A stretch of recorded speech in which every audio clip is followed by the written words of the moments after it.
आज का हमारा लेक्चर है रेक्टिफिकेशन।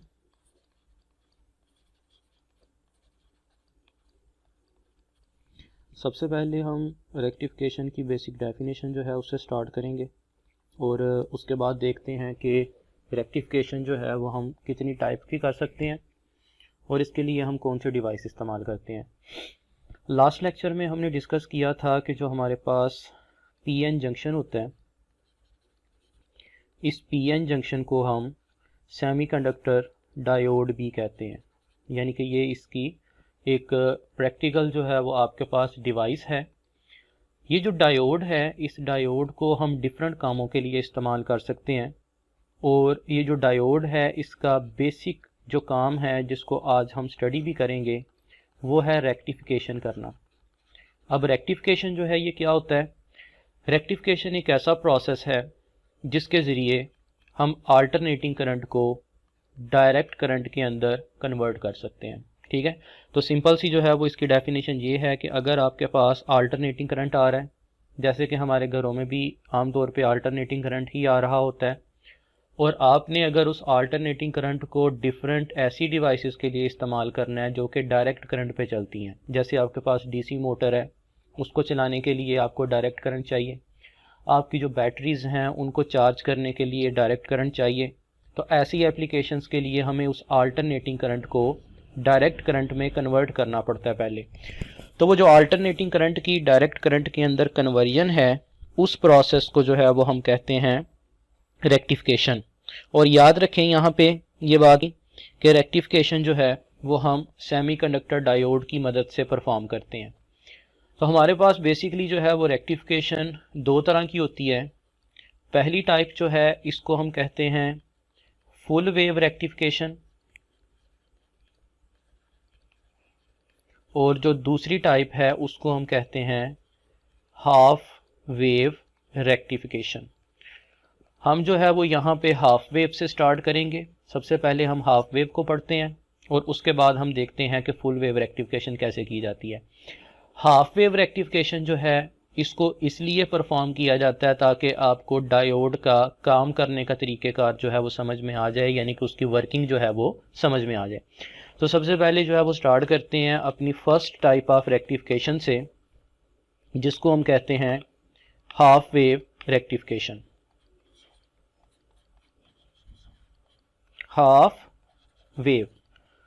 हाफ वेव रेक्टिफिकेशन इसको किस वजह से कहा जाता है या फिर ये नाम इसको स्पेसिफिकली क्यों दिया गया, ये आपको हाफ वेव रेक्टिफिकेशन पढ़ने के बाद जो है वो खुद ही समझ में आ जाएगा। सबसे पहले इसका एक सर्किट ड्रा कर लेते हैं सिंपल सा, और उसके बाद देखते हैं कि हाफ वेव रेक्टिफिकेशन कैसे की जाती है। ये फ़र्ज़ करें हमारे पास अल्टरनेटिंग करंट का एक सोर्स है। ये वो सोर्स है जिसको हमने डायरेक्ट करंट में कन्वर्ट करना है। आपने इसके आगे जो है वो सिर्फ और सिर्फ एक डायोड जो है वो सिंगली प्लेस किया। ये इसका पी साइड है और ये वाली इसकी एन साइड है, और आपने आउटपुट हासिल करने के लिए यहाँ पे लोड के तौर पे एक रेजिस्टर जो है उसको भी प्लेस कर दिया। तो ये देखें कितना सिंपल सा आपका सर्किट है। यहाँ पे आपके पास अल्टरनेटिंग करंट मौजूद है, ये आपने जो है वो एक सेमीकंडक्टर डायोड को प्लेस कर दिया और आउटपुट पे आपने सिर्फ और सिर्फ जो है वो एक रेजिस्टर हासिल किया। मतलब ये जो दोनों टर्मिनल्स हैं इसके ऊपर हमें आउटपुट हासिल होगी। अब ये हाफ वेव रेक्टिफिकेशन जो है वो करेगा कैसे? आपको पता है कि जो अल्टरनेटिंग करंट का सिग्नल होता है ये इस तरह से चेंज हो रहा होता है। ठीक है, इसको हम अगर ऐसे फर्दर ड्रा करना चाहें तो आप ऐसे जो है वो इसको ड्रा कर सकते हैं, यानी कि अल्टरनेटिंग करंट ऐसा करंट होता है जो कि टाइम के साथ साथ अपनी डायरेक्शन को चेंज करे। अब इसमें ड्यूरिंग फर्स्ट हाफ इंटरवल क्या होगा, लेट्स से 0 से t/2 तक ये आपके पास जो है वो पॉजिटिव साइड ये चल रही है। ठीक है, पॉजिटिव हाफ साइकिल चल रहा है। इस पॉजिटिव हाफ साइकिल में क्या होगा कि आपका ऊपर वाला टर्मिनल पॉजिटिव होगा और नीचे वाला क्या होगा, नेगेटिव होगा। जब ऊपर वाला टर्मिनल पॉजिटिव है, नीचे वाला नेगेटिव है, तो इसका मतलब है कि P जो है ये आपका पॉजिटिव से जुड़ा हुआ है और N जो है ये किससे जुड़ा हुआ है, नेगेटिव से। आपको पता है कि जब P पॉजिटिव से जुड़ा हो और N नेगेटिव से जुड़ा हो तो इस तरह की जो आपके पास बाइसिंग है इसको क्या कहा जाता है, फॉरवर्ड बाइसिंग।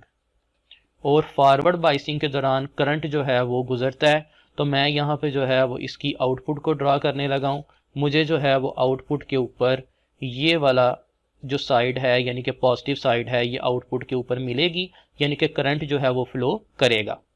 लेकिन जैसे ही इसका नेगेटिव हाफ साइकिल आएगा, फर्ज करें जी यही आपके पास वो सर्किट है जिसके साथ आपने डायोड को प्लेस किया और आउटपुट के ऊपर जो है वो आपने एक रेजिस्टर को प्लेस कर दिया। ये इसका P है, ये N है। पहले आपने इसका फर्स्ट हाफ साइकिल देखा, अब जैसे ही इसका नेगेटिव हाफ साइकिल चलेगा तो इसका मतलब है कि T/2 से लेके T तक अब ऊपर वाला टर्मिनल नेगेटिव हो गया और नीचे वाला क्या हो गया, पॉजिटिव। आप देख सकते हैं कि यहाँ पे ऊपर वाला पॉजिटिव था, नीचे वाला नेगेटिव था। अब अदर हाफ साइकिल में पोलैरिटी रिवर्स हुई तो ऊपर वाला नेगेटिव हो गया और नीचे वाला क्या हो गया, पॉजिटिव। अब देखें हमने P को नेगेटिव से जोड़ दिया है और N को किसके साथ जोड़ दिया है, पॉजिटिव के साथ। तो आपका यही जो है डायोड ये अब किस कंडीशन में आ जाएगा, रिवर्स बाइसिंग में। रिवर्स बाइसिंग की वजह से आपको पता है कि करंट फ्लो नहीं करता, जिसकी वजह से ये वाला आपको नीचे वाला टर्मिनल जो है, नीचे वाला हाफ साइकिल जो है वो नहीं मिलेगा और यहाँ पे आपको करंट क्या मिलेगा, जीरो, यानी कि कोई करंट इसमें से फ्लो नहीं करेगा। फिर जब पॉजिटिव हाफ साइकिल आएगा फिर इसका पॉजिटिव टर्मिनल आपको आउटपुट के ऊपर मिलेगा। जब नेगेटिव हाफ साइकिल आएगा तो नेगेटिव वाला आपको नहीं मिलेगा, फिर पॉजिटिव वाला मिलेगा। इसका मतलब ये हुआ कि आपको आउटपुट के ऊपर जो सिग्नल मिल रहा है वो सिर्फ और सिर्फ एक ही डायरेक्शन के अंदर मिल रहा है, वो अपनी डायरेक्शन को चेंज नहीं कर रहा। अगर ये अपनी डायरेक्शन को चेंज नहीं कर रहा तो इसका मतलब ये हुआ कि आपको आउटपुट पे जो है वो कौन सा करंट मिल रहा है, डीसी। तो देखें आपने एक सिंपल सा डायोड इस्तेमाल किया और एक सिंगल डायोड की मदद से आपने अल्टरनेटिंग करंट को डायरेक्ट करंट के अंदर जो है वो कन्वर्ट कर लिया। ये आपके पास अल्टरनेटिंग करंट था इनपुट और आपको आउटपुट के ऊपर क्या मिल गया, डायरेक्ट करंट। चूंकि इसमें आधी वेव जो है वो आपकी एसी से डीसी में कन्वर्ट हुई है, इसीलिए हम इसको हाफ वेव रेक्टिफायर कहते हैं। ठीक है, हाफ वेव का मतलब है कि पूरी की पूरी आपकी, ये देखें यहाँ से लेके यहाँ तक आपकी ये एक कंप्लीट वेव थी, लेकिन आपको आउटपुट के ऊपर सिर्फ इतना पोर्शन मिल रहा है, ये वाला पोर्शन जो है वो आपको आउटपुट के ऊपर नहीं मिल रहा। तो इसका मतलब है कि आपकी हाफ वेव जो है वो आपको सिर्फ आउटपुट के ऊपर मिल रही है, इसीलिए हम इसको कहते हैं हाफ वेव रेक्टिफायर। ठीक है, अब इसके मुकाबले में हमारे पास दूसरा आता है एक रेक्टिफायर जिसको हम कहते हैं फुल वेव रेक्टिफायर। अब हम यहाँ पे ये देखेंगे कि हम फुल वेव रेक्टिफिकेशन जो है वो कैसे कर सकते हैं। सबसे पहले जो है वो इसका सर्किट ड्रा करना जो है वो ज़रूरी है, सर्किट को जो है वो समझना भी ज़रूरी है। हाफ वेव रेक्टिफायर में हमने एक डायोड इस्तेमाल किया था, फुल वेव रेक्टिफायर के अंदर जो है वो हम 4 डायोड्स इस्तेमाल करेंगे और इन चारों को हम एक ब्रिज टाइप अरेंजमेंट के अंदर जोड़ेंगे। जैसे ये फ़र्ज़ करें कि आपके पास ये पहला डायोड आ गया, इसके साथ हमने दूसरा डायोड जोड़ा, इसके साथ हम जोड़ेंगे तीसरा डायोड और ये हमारे पास आ गया फोर्थ डायोड। और आप देख सकते हैं कि इन चारों को हमने आपस में कनेक्ट किया हुआ है एक ब्रिज टाइप अरेंजमेंट के अंदर, इसीलिए हम इसको कहते हैं फुल वेव रेक्टिफायर। अब इसमें हम नाम रख लेते हैं, लेट्स से इसका नाम जो है वो हम पहले का यहाँ से स्टार्ट करते हैं D1 से, ये D2 है, ये D3 होगा और ये होगा आपके पास D4। अब आपको नज़र आ रहा है कि इसके टोटल कितने टर्मिनल्स हैं, 4। इन चारों टर्मिनल्स को हम इस तरीके से कनेक्ट करेंगे कि हम इनका नाम रख देते हैं, लेट्स से इसका नाम हमने A रख दिया, इस टर्मिनल का नाम B रख दिया। जो A और B टर्मिनल है इन दोनों के ऊपर जो है वो हम इनपुट अप्लाई करेंगे जिसको हमने अल्टरनेटिंग करंट कहना है, और ये वो अल्टरनेटिंग करंट है जिसको हमने डीसी में कन्वर्ट करना है। और ये जो इसके दूसरे 2 टर्मिनल हैं सी और डी, इन दोनों टर्मिनल्स के ऊपर हम आउटपुट जो है वो हासिल करेंगे और ये वो आउटपुट होगी जिसको हम डीसी में कन्वर्ट करेंगे। तो ये जो आपको इस वक्त एक सर्किट नज़र आ रहा है इसको हम कहते हैं फुल वेव रेक्टिफिकेशन सर्किट या फुल वेव रेक्टिफायर। अब इसके अंदर देखेंगे क्या होगा कि हमारे पास ये 4 डायोड्स, अगर आप गौर करें तो ये चारों डायोड्स जो हैं ये मिलके 2 पेयर बना रहे हैं, D1 और D3। इन दोनों की डायरेक्शन सेम है। मैं इसके ऊपर लिख भी देता हूँ, ये P ये N, इसका ये P है ये N है, ये P टाइप ये N टाइप, और इसमें भी ये P टाइप और ये N टाइप। अब इसके अंदर क्या है कि D1 और D3 इन दोनों की डायरेक्शन सेम है, और उसके बाद D2 और D4 इन दोनों की डायरेक्शन भी क्या होगी, सेम। ये दोनों मिलके जो है वो आपस में पेयर बना रहे हैं। सबसे पहले ड्यूरिंग फर्स्ट हाफ इंटरवल क्या होगा, 0 से लेके T/2 तक। अगर ऊपर वाला टर्मिनल पॉजिटिव है तो नीचे वाला, यानी कि A अगर पॉजिटिव है तो B किस पे होगा, नेगेटिव पे होगा। अब अगर A पॉजिटिव है B नेगेटिव है तो आपका करंट जो है वो इस डायरेक्शन में जो है वो फ्लो करेगा, ऐसे, ठीक है। अब इसमें देखें, आपने A को अगर पॉजिटिव पे रखा हुआ है तो इसका मतलब है कि D1 का भी P जो है वो पॉजिटिव के साथ जुड़ा हुआ है, और D3 का भी P जो है ये पॉजिटिव के साथ जुड़ा हुआ है, बल्कि D4 और D2 जो है इन दोनों का N जो है वो पॉजिटिव से जुड़ा हुआ है। इसी तरह से जो B टर्मिनल है, इस B टर्मिनल को हमने जो है वो नेगेटिव किया हुआ है। अब इसमें देखें कि N जो है वो D2 के पॉजिटिव से जुड़ा हुआ है और D4 के पॉजिटिव से जुड़ा हुआ है। मतलब हम ये कह सकते हैं कि इस केस में आपका जो D1 है और D3 है, ये दोनों जो हैं ये क्या हैं, फॉरवर्ड बाइस हैं, ठीक है। जब फर्स्ट हाफ इंटरवल गुजरेगा तो उस वक्त D1 और D3 ये दोनों फॉरवर्ड बाइस होंगे। हम लिख लेते हैं यहाँ पे during time interval 0 to T/2। इस दौरान क्या होगा कि D1 और D3 ये दोनों क्या होंगे, फॉरवर्ड बाइस, और D2 और D4 क्या हो जाएंगे, रिवर्स बाइस।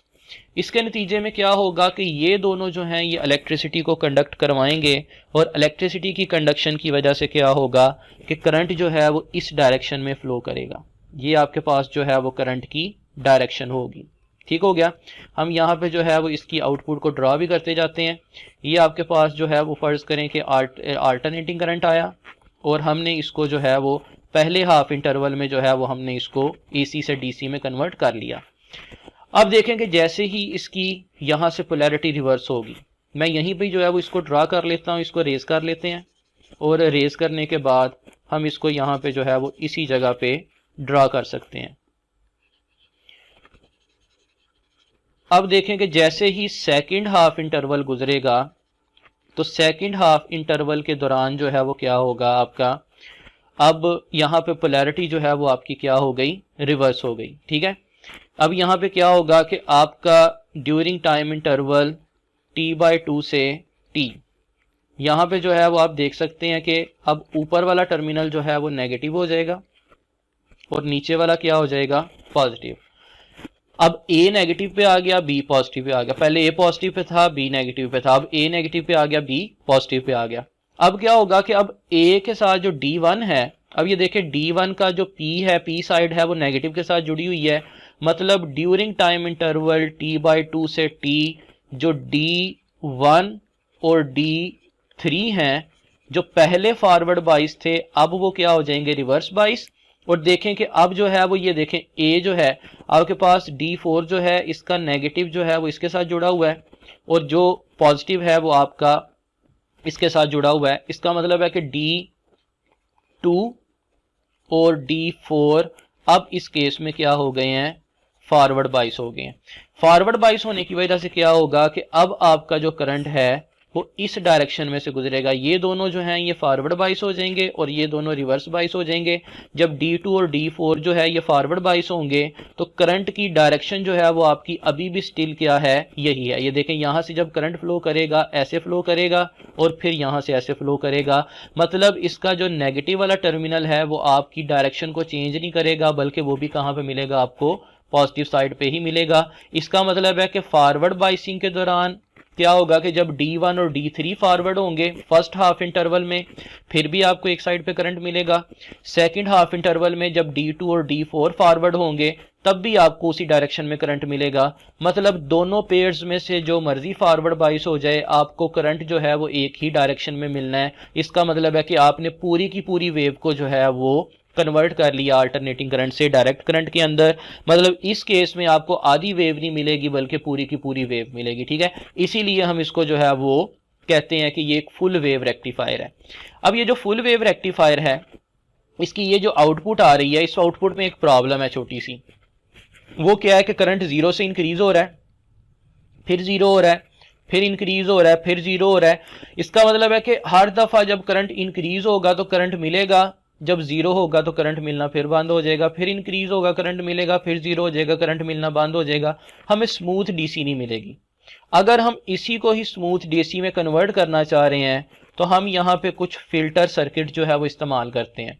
फिल्टर सर्किट्स में आमतौर पे जो है वो कैपेसिटर इस्तेमाल होते हैं, जो कि इन टॉप की जो आपके पास वोल्टेजेस आती है, जो मैक्सिमम करंट आता है, उसको अपने अंदर स्टोर कर लेता है और इसकी आउटपुट जो है वो कुछ इस तरह से आती है।